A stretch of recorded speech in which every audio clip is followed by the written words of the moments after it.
So, and as soon as you can see both the face and the liar, nothing in that image changes, but you have a choice as to where you want to focus your attention and what you want to do with what you choose to see. That's why we need to be listening to one another and listening to other people's perspectives. We speak our own truth, and then we listen to what other people, how they are expressing their perceptions, their emotions, their perspectives from their own vantage point. And each person is unique, so you can learn from everyone.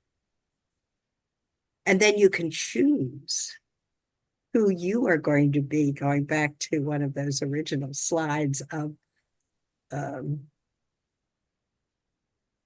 can't remember the exact words right now, but it was the Temple at Delphi slide. Who are you? Who are you right here, right now, in this present moment? Anybody want to? Oh, I will add one other in one of my workshops. This is kind of a signature workshop for me, but in one of the other workshops where I showed this slide, one of the women, and I think it's uh, I think it's Lon who's probably going to object to this. But one of the women said, "Well, isn't it interesting that a man's face is a liar?"